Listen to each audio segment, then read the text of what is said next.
Hey, you're checking out this year's top 10 most downloaded episodes. And this one coming in at number 7 was a special episode for me. It's when we were celebrating our 200th episode of the Good Advice podcast. And so my wife and I sat down. I always like to sit down with her every 50 episodes and just, hey, what's going on? What's it like, the world of entrepreneurship? She's a business owner too. And so we've had a lot of experiences to share with one another. And I'm marking her as the guest for this episode. She's amazing. She has so many great insights, and she's also an awesome person. So I'm not just saying that because I have to. She's pretty amazing. So I'll let you enjoy this episode. Definitely stay tuned. We have more episodes coming over the next couple of weeks as we share our top 10 most downloaded episodes. So see ya. Hey, are you ready to grow your business? You have checked out the #1 resource for business leaders, entrepreneurs, startup founders, and managers. And we're going to teach you how to grow and scale your business with real actionable steps. There's no fluff in this podcast. It's just good advice.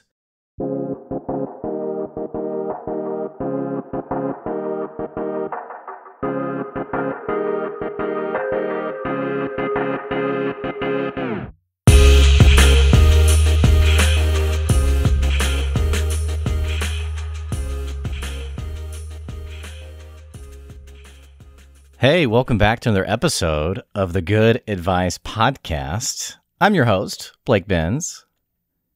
Who are you? And I am Joy Benz, Blake's wife. Yes, that is my wife. And where are we right now? We are currently in Destin, Florida. I could tell you kind of wanted to have like a announcer voice. Currently at the beach. I could just vaguely see like you were ready to be like Destin, Florida. A new car. Yeah. So we're on vacation, and this is episode 200 of the Good Advice Podcast. Good job, honey. Yeah. Well, thanks for all the support. Of course. Now the setup we have here is interesting. We're not in the recording studio of my office. Right. We are huddled in front of a window on the floor with a microphone between us and a laptop. But the view is amazing. The view is amazing because I'm looking at my beautiful wife. And there's also a great view of the beach. Mm-hmm. But we have like kind of this gimmicky setup, but we wanted to record this. Yep. We didn't want to have to wait a week. So we have a bit of a gimmicky setup. So I don't know. I think there's like this low hum in the background that if you can power through it as the listeners, then we can power through it to record. Mm-hmm. But we wanted to record for the 200th episode. Yeah, pretty exciting. Yeah, it's a feat. It is a feat. Mm-hmm. Yeah.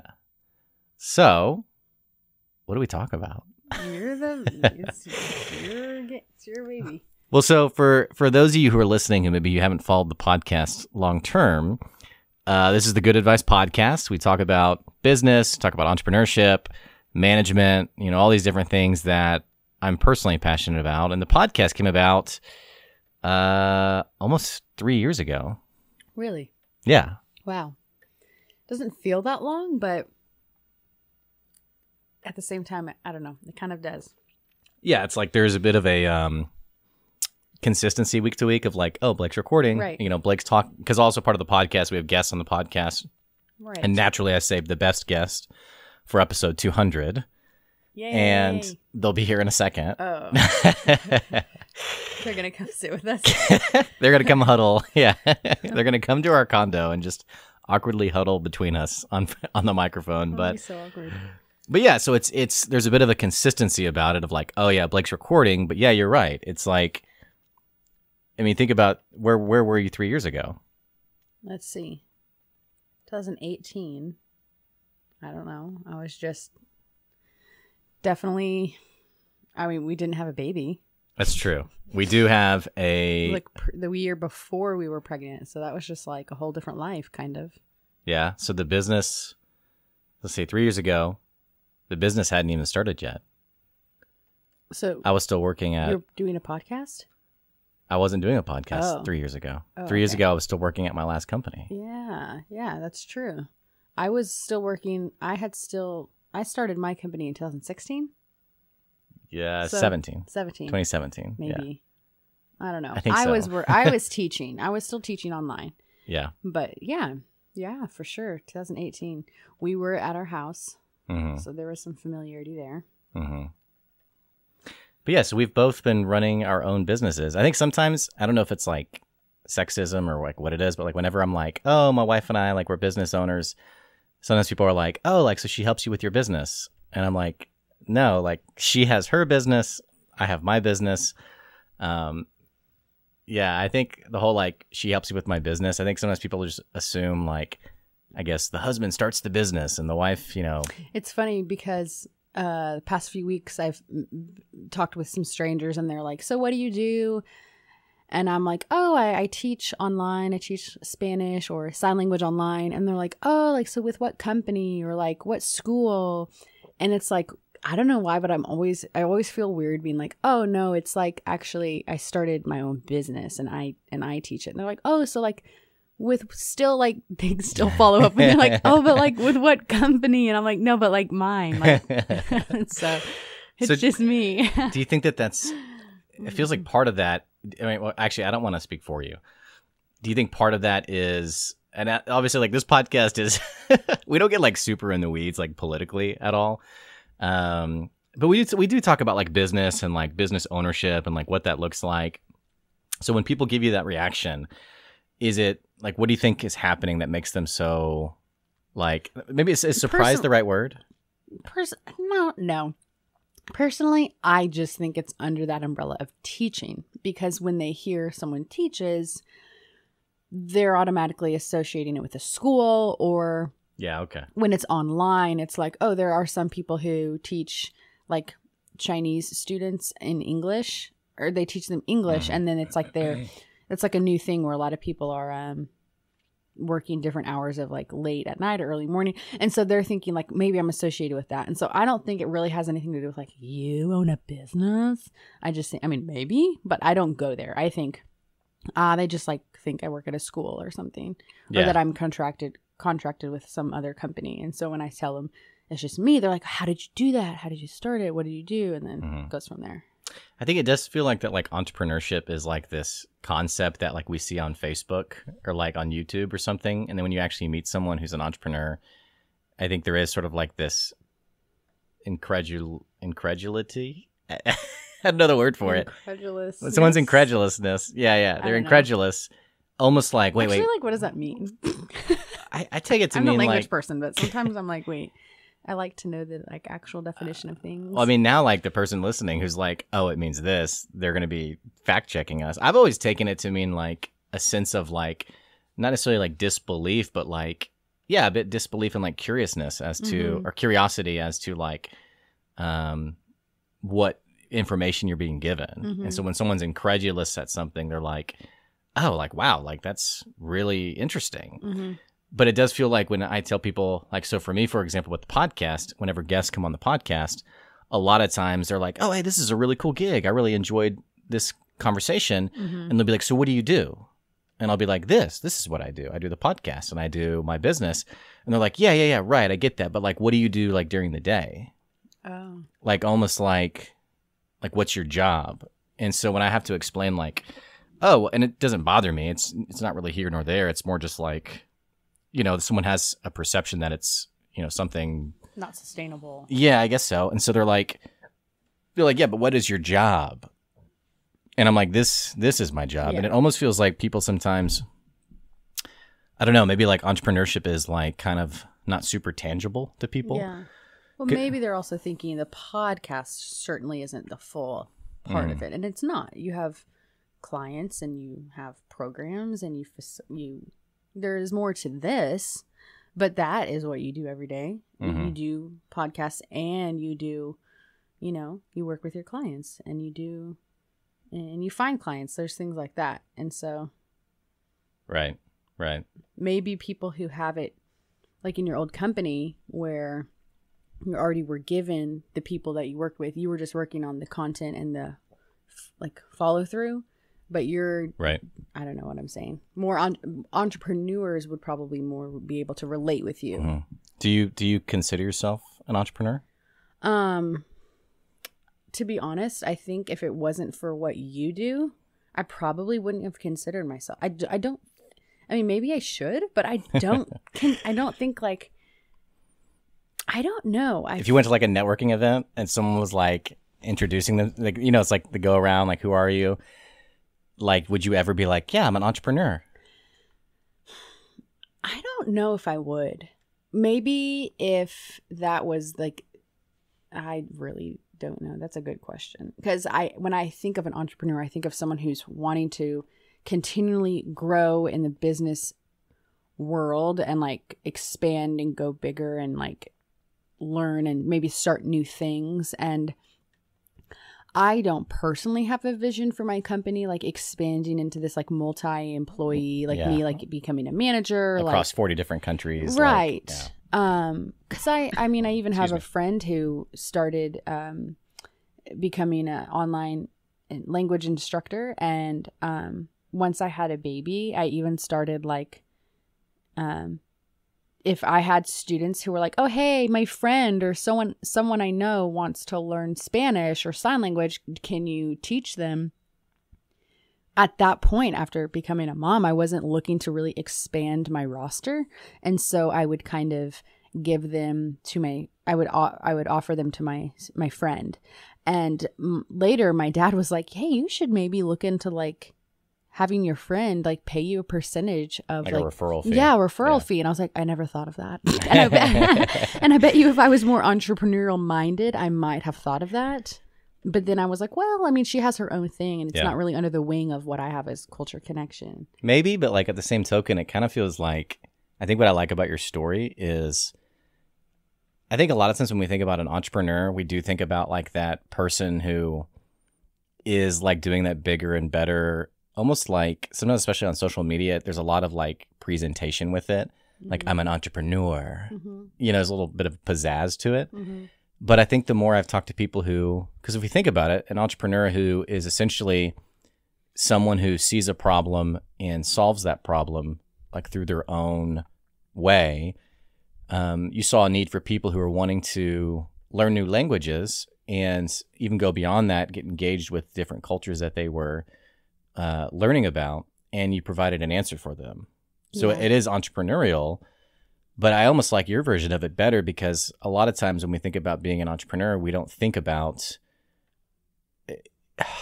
the unsexiness, I guess, of, okay, I'm starting a business and I'm like figuring this out and I'm actually sending customers to a friend of mine.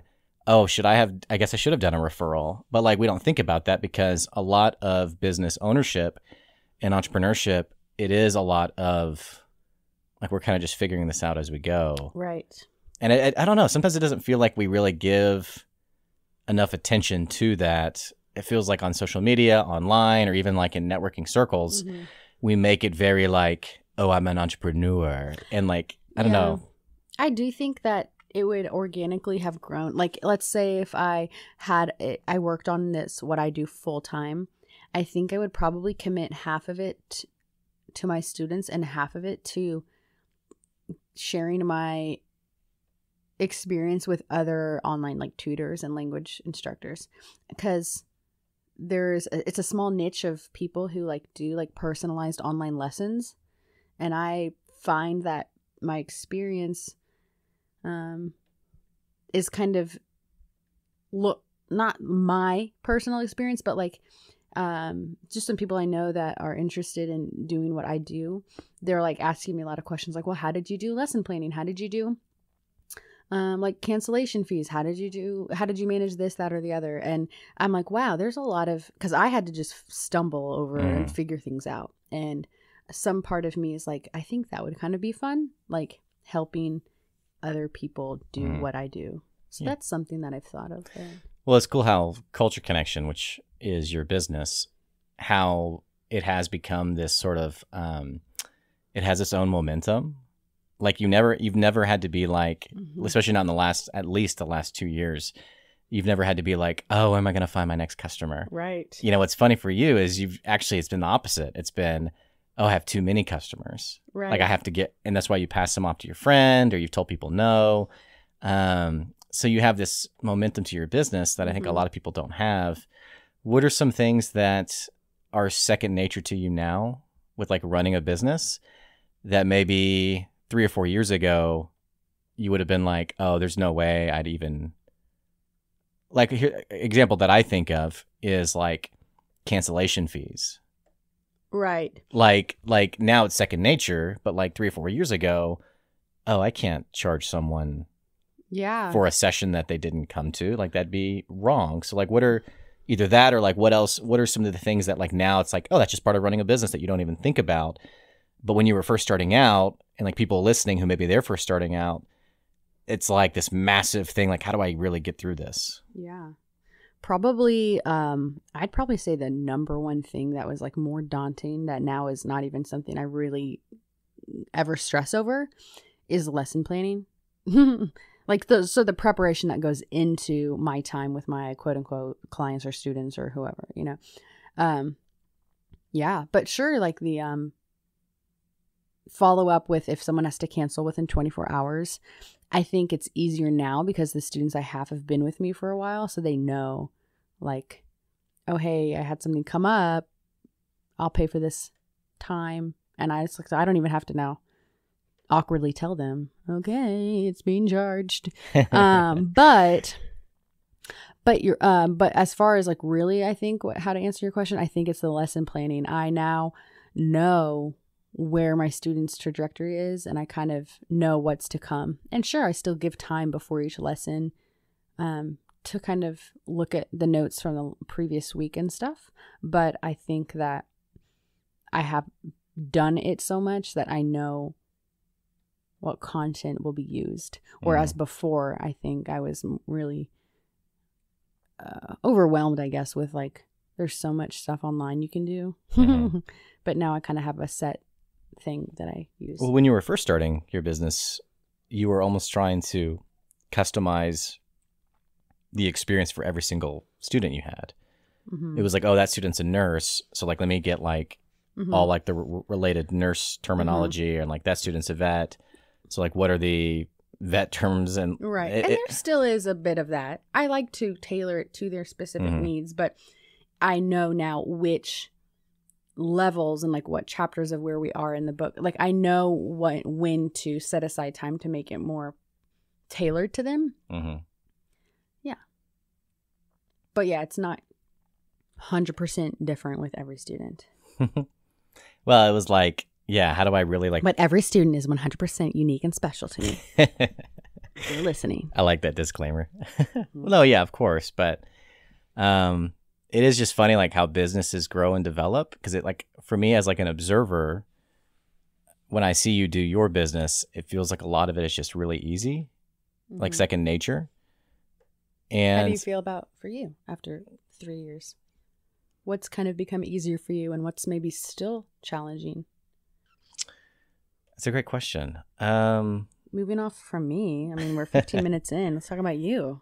Yeah. I don't know what's second nature. I think for me, I think the journey of business ownership is interesting because, and I've talked about this a lot for other people, but like whenever you feel like you have something to offer your customers, and I say that very intentionally because a lot of times people get into business ownership because it's about them. It's like, oh, I have this amazing skill set that I want to offer to people. And when you get out into the business world, you realize that actually most people don't really care about you and like your offering. Or like your credentials necessarily. Even that. Yeah, exactly. And so I think the journey of taking the focus off yourself and putting it on your customers is really important. But in that, the thing that's been a journey for me is tailoring what you do in customer-centric language, meaning like, okay, your customer has a problem, so how do you talk about it in a way that makes sense to them? And I think I was a bit set on the wrong path early on with my business because, you know, you'll remember when I started the business. And you had to do those webinar I remember or something. I called you, and my wife is the bank of the family, and so I called my wife and said, hey, I want to hire this person. It was a digital marketer, and they're going to really help me like craft my offer and things like that. It's several $1,000s. Can I spend that money? Because Joy had been in business for a while and she had done really well for herself and still does. And Joy was like, yeah, let's do it.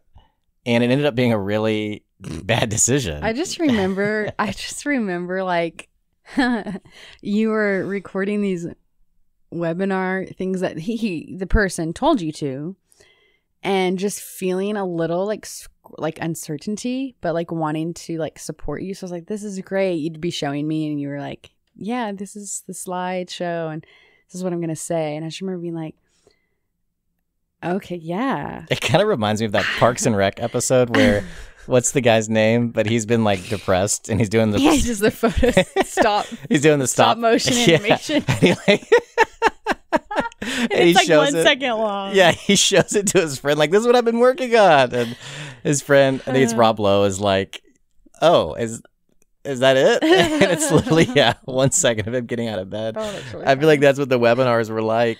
Well, yeah, because then later, retrospectively, you were able to see, like, that's not who I want to be. And that's just exactly what you said. I think you have grown in the sense of, like, at the beginning, it was like, okay, I have to prove my skills. I have to prove myself to people. Like, it's about, like, it's not all about me, but it was like the first step in showing good advice to people was like, this is what I know and I can do, because that's kind of what that program was trying to make sell yourself. Right. But then, and so it felt a little disingenuous. Well, then eventually you came over to the side where you were like, it's about talking to the customers about what they need and they want and how I can help meet their needs. So I don't know, it just has turned into you're more others focused on like, okay, so this client has this needs. This is how I can help you reach this goal, and this goal. Right. And that helps the customer hear what they want to hear. Like, okay, wow, they're going to help me do this, instead of, okay, well, Blake's 4 minutes in on what he has been trained in. You know what I mean? And so you're right that people want to know you can do what you can do. But I think most of it is just in the way you present yourself and your confidence, and then your actual fruition of like how you help them. Yeah, I think I was really naive when I started the business because, you know, like we were saying, we were paying like thousands of dollars to this one person who was, I mean, credits to him in the sense of he was a multimillionaire. I mean, he knew how to make money, but unfortunately it was at the expense of other people's businesses. And his approach was very, it's about selling you and all that's amazing about you. Like make yourself look all shiny. Yeah. And this would be like the same line of thinking of like rent the Lamborghini and like film yourself in front of it. Or like take a picture of you on like a really high pier or whatever patio of like a expensive hotel. Yeah. Like, this is my condo. Right. And what's interesting is, which is a lie. Yeah. And so, and I never did that. No, like from the get-go, I was like, this is ridiculous. But I remember one of the original pitches was we were talking and it was like, okay, I just left my dream job and now I'm doing good advice. And it was like, okay, we should hone in on that. So like your webinar should be all about why you quit your dream job. And that's going to get you a lot of attention. Mm-hmm. And actually it did get me a lot of attention. Okay. I had people watching the webinar who were like, why did this guy quit his dream job? But the problem is when you think about like conversions and like the people who actually buy from you, and everyone who starts a business knows how intense it is to stay cash positive. I mean, you're trying to make enough money to keep the business going, even when it's a great idea. But like, so the people who are actually converting aren't your target customers. I mean, what good advice does is not help people quit their dream jobs. Right. Yeah, that makes sense. Like you were telling your story, but you weren't necessarily looking to do that for other people. Right. And I think that's the challenge is a lot of times when we start a business, we think it's about us and our story, when ultimately your customers, they don't care about your story. Right. I mean, I know our work is very different, but like with my students, episode what? I was about to say episode 1, but like lesson 1, lesson 2, all the way up to like maybe 10 lessons with me.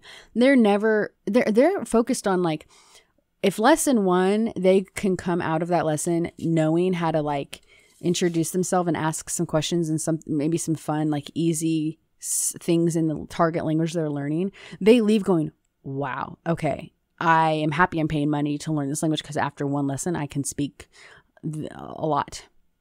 Yeah. But they're never like, But it's not till later, once there's more relationship, they're like, hey, Joy, like, how did you learn Spanish? Or like, Right. what got you into the deaf culture? Like, why are Right, you learning right. sign language?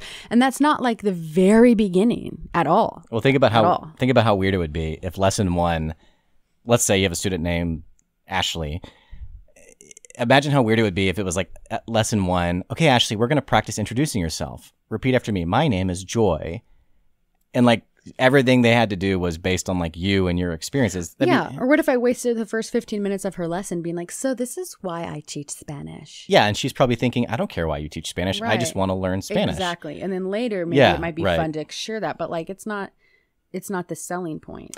And this is like pretty intuitive when we talk about it, but like that was not my experience when I started. It was, you need to present yourself as this sort of business mogul. You get it. You understand it. Like people are going to be attracted to you because you're so successful. And I think that was like hardwired into me to start. And my journey over the last 3 years has honestly been like absolving myself of that whole, like even, I mean, like I don't even know where the webinar is anymore, but like I literally deleted everything to do with that stuff. And I think I've had people even find it now who've been like, hey, I saw this webinar of you. And I'm like, no. oh my gosh. I just thought of Jerry Maguire because I don't know if this has anything to do with it, but like, you know, the movie with Tom Cruise? Yeah. And he's like, you know, going after all these sales, but you know, when he gets fired, you know, he like has one client and he then is like giving his all and he becomes such a better person for it.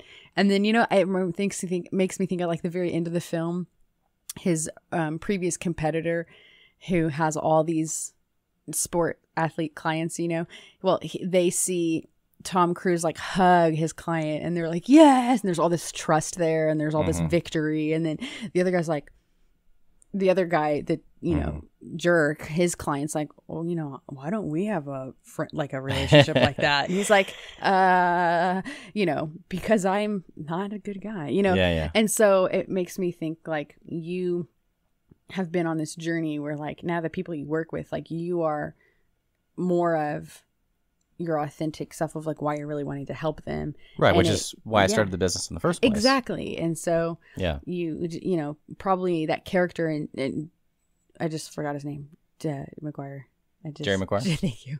My memory. It's the name of the movie. Yeah, I know. In case you ever forget. I remembered it 2 seconds ago. Jerry Maguire, like, is probably why he went into the company. Yeah. You know, he's good at sales. Maybe he liked Right. what he did. And then eventually, you know, got in the rat race of it all. So I think what good advice is passionate about, you know, your core values are, you want to maintain those throughout all the work you do. Right. What are your core values?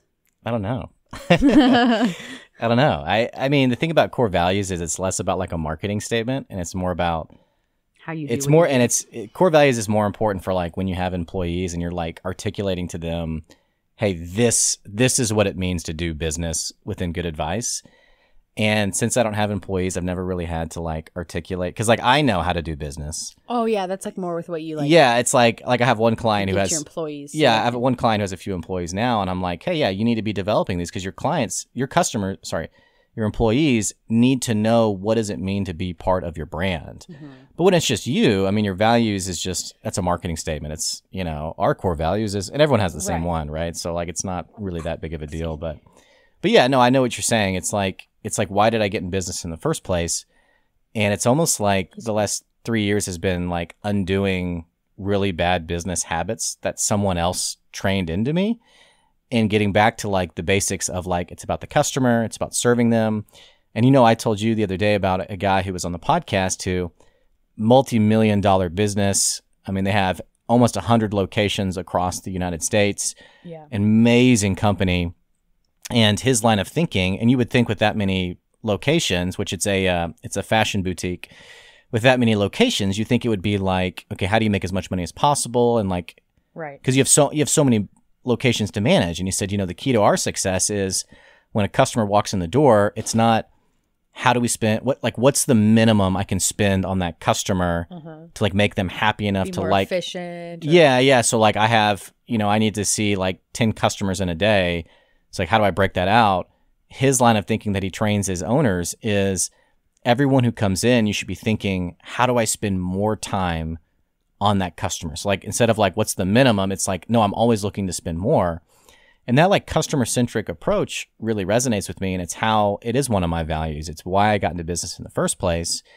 And that is ultimately to transform other people's businesses, like to take these businesses that people know they have something special, but like they don't know how to make it work, so to speak, and like giving them the insight they need to take it to where they want to go, which ultimately affects their livelihood, affects, their week to week. Yeah. I mean, their it's relationships. And yeah. And so I think the long answer to your question of like what's second nature to me now is this sense of like thinking about the customer, which before it was, how do I make myself seem like the right person and the right answer? And, he knows this stuff. And I'm only 33 years old. And so almost 34. Yeah. I still have people that I meet who are like, oh, wow, you're pretty young. Like, what's your story? Yeah. And like, not letting those things be, an excuse now to go back to, oh, I have to make myself look really credible and really amazing. But instead, like, no, it's literally all about the customers. Yeah. That has become a lot more second nature to me now. Whereas when I first started, it was sort of like this bravado, like this, I'm Blake Benz, and, which has never been me. Right. But you kind of maybe felt like you had to. I felt like it had to be me. Yeah. Right. I feel like and that goes into what we first started talking about with like entrepreneurship, of it being like this very presented character rather than like, you said you probably wouldn't call yourself an entrepreneur, but you are an entrepreneur. Like you saw a problem, you solved it, you started a business with it, and you're maintaining that business to the point now where it's second nature. Like I said, you don't have to go find customers. You don't have to like do sales. I mean, the customers kind of just come to you. So yeah. That's nice. Yeah. What has been something, I'm going to become the interviewer now, I guess. What has been something that's been like challenging with that? And then also maybe not with that, but like, let's say the past year, because I guess in a few months, you're going to come up on year 3 for your business. Yeah.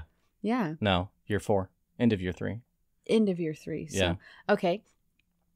Do you want to share something about like what's been, as we're in 2021, so it's like, COVID's kind of like less of like the main thing in the news right now. So it's like, I guess what has been something that's been most challenging and something that's been most exciting that you're maybe looking forward to, or that you're maybe enjoying now, or that's like been rewarding?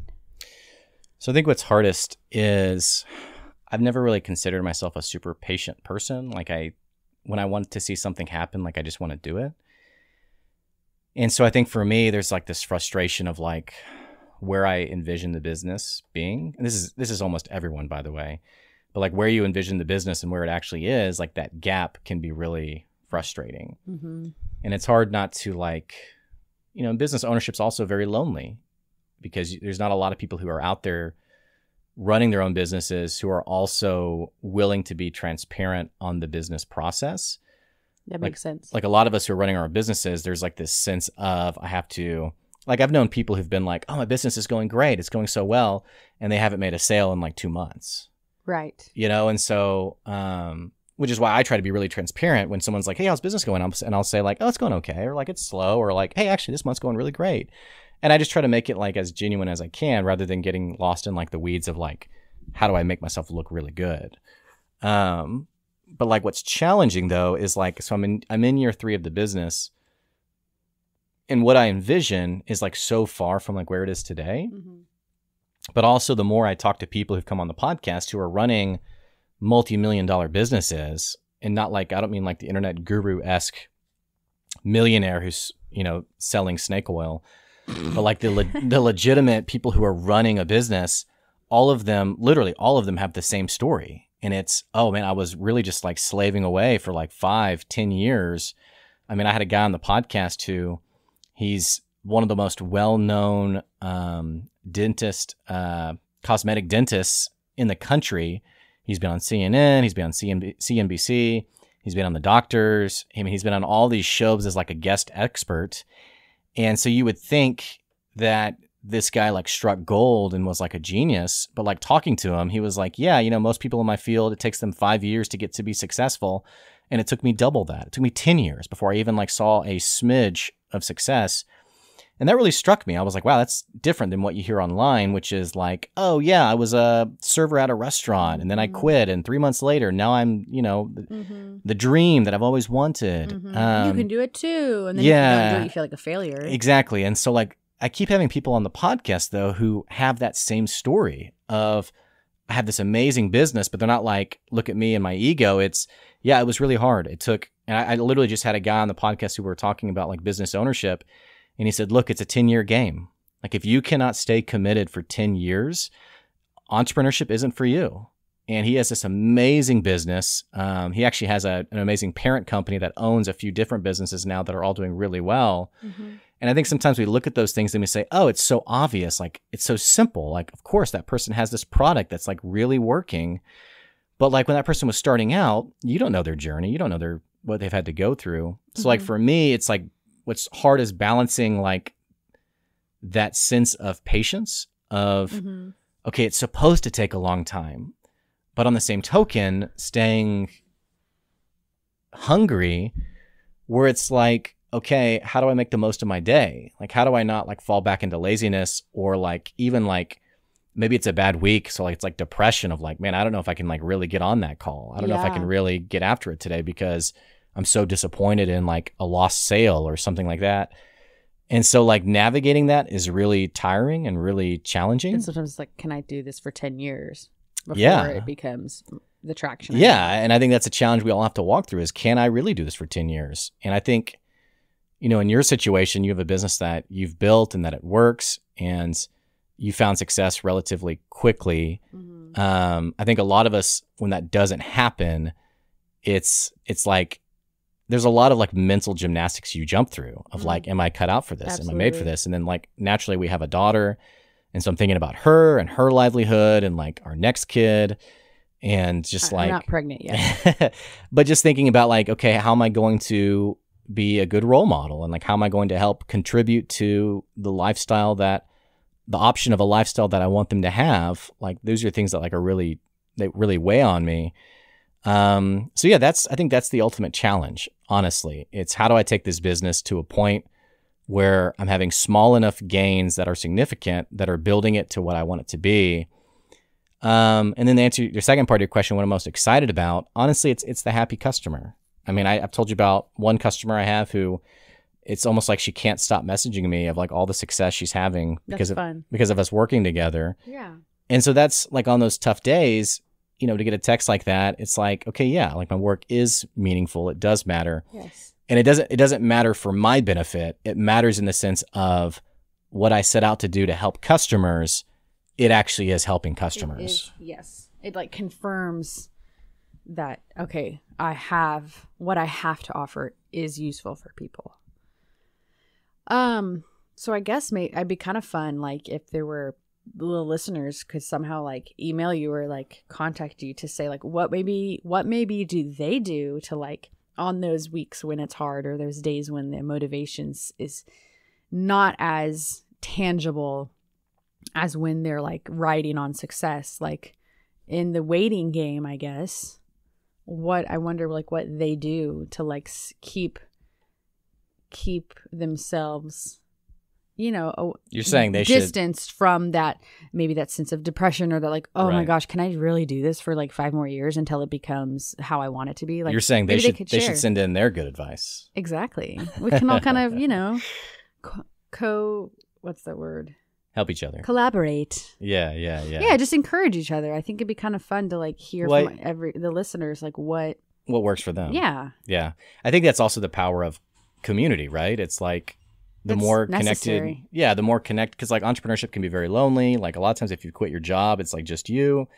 So like developing that community of people who you're not like constantly edging one another out. Like someone's like, oh, I made a $5,000 sale. And someone's like, oh, well, I made a $7,000. Yeah. But like legitimate community of support and encouragement. Right. So that's a shameless plug towards your Tuesday mornings. Right. What is that?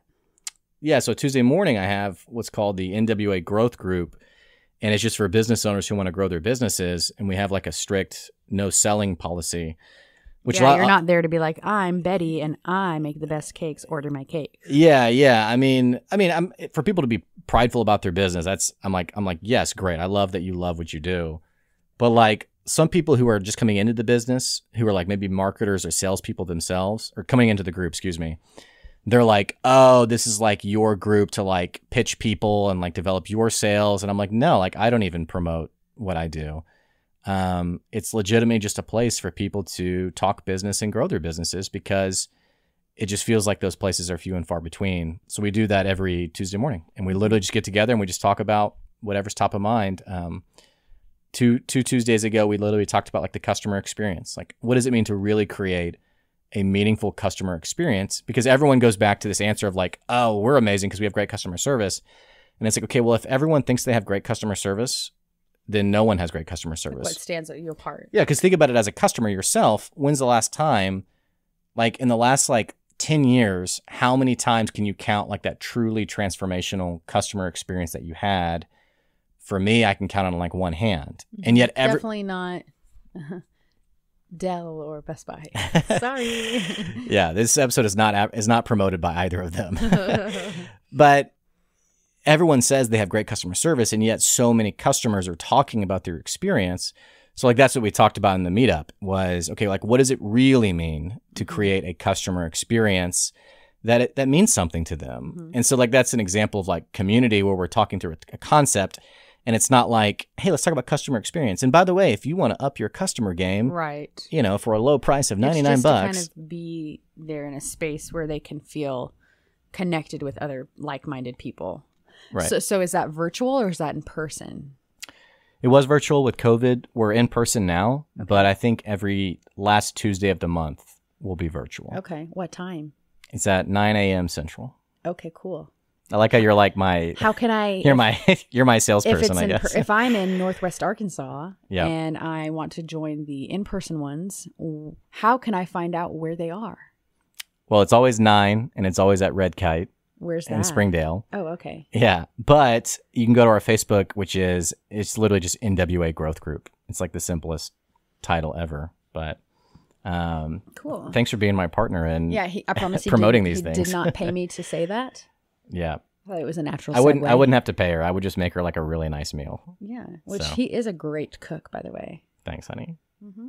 All right, so we're at 40 minutes. Is there anything else that you want to talk about or mention or ask or brag about yourself? Or 200 episodes. Is there anything else we need to I don't know. Well, I have something. It's no small feat. I will say, if you've been enjoying these episodes, this podcast, why don't you plug your ears so it'll be a surprise? Why don't you guys, send Blake an email at goodadvice. What is it? It's Blake email? At goodadvicecoaching.com. Blake at goodadvicecoaching.com and tell him which one's been your favorite or why you like to listen to his podcast. Or if you fall into the category of what we talked about earlier, if you are an entrepreneur yourself and you feel like there's something that's been a good method to keep you in the game every day, what is that? Share it, Maybe they could even go to the Patreon. Or if you love the podcast, go to the Patreon and support him. It's just the same price as a cup of coffee or more, obviously, because if you do more, the tier that more per month or it's per month, yeah. Then you really look at the different things that their offers. Anyway, we would love to hear from you. Let me ask you this last question. So we're at 200 episodes. Podcast has been going for almost 3 years. What would you hope to be true? Not necessarily about good advice, but what would you hope to be true about your life 3 years from now? Oh my gosh. Oh, that is what? 2024? That sounds so far away, but it's not. I probably would want to have a better time management because I imagine that I'll probably have more than one child. and maybe we'll still be doing Culture Connection. And so I would just hope that maybe between you and I, as we are both working from home and both business owners, I think I'd like to see us both content with whatever stage that looks like. Not like, oh, I hope that in 3 years we've reached this goal where we want to be. Yeah. But I hope that we just be able to be content wherever we are, continually striving for, what we believe in, and that we would just be able to, me for one, I can't speak for you, but like I want to be better at time management. And then at the same token, like I want to be nicer to myself, because I can get very hard on myself when let's say I didn't achieve what I wanted in a certain day. I can kind of be frustrated with myself. Sure. And if you're anyone listening, if you're anything like me, you know that can just like almost like make or break your day. And I know that that's not healthy, and that's also not necessary. So in 3 years, I hope that I could manage that better, because I'll probably be busier, working and as a mom with more than one kid. So I guess that's kind of, does that answer make sense? Yeah, totally does. Yeah. I love that answer, actually. I think it's what it's like the least we could all want is just that we'd be content in our circumstances. Yeah. Because I don't think I have this like really defined goal for like what I want at this time of my life or the next season of my life. I think I just really want each day, I want it to be purposeful, but if it doesn't look the exact way I envisioned, I want to be able to be content and be a loving person and be present in the moment. Mm-hmm. I think I'm going to take your answer. I like that answer. Okay. Yeah. 3 years from now, just content. Mm-hmm. That's nice. Wherever we are. Yeah. Working hard for our goals. But... Right. Still hungry, but content. Mm-hmm. Cool. Yeah. Happy 200 episodes. Happy 200 episodes. I love you. Love you too. Thanks for being part of it with me. Mm-hmm. And for our listeners, thanks for following the journey. If you're a first-time listener, welcome to the podcast. This has been 200 episodes of the Good Advice Podcast. Hopefully we'll have 200 more, And if you've been following long-term, I just so appreciate it. I mean, seriously, I never really knew where this podcast was going to go. And so the fact that it's still going and people are listening, I mean, that's exciting. And it's pretty incredible. So that's all I got. Over and out. If you have been following the podcast and you've never subscribed to the podcast, definitely click the subscribe button. And absolutely, if you want to support the podcast, you can go to our Patreon, patreon.com/goodadvice. If you run a business, you own a business, you can get the business advertised in the podcast. Again, check that out on our Patreon. Or like it on any platform you're watching it. Yeah. Like a review, I mean. Yeah. Give us a review. Yeah. Hopefully, I mean, if it's a great review, definitely give us a review. If you hate the podcast, don't give us your review. Right, exactly.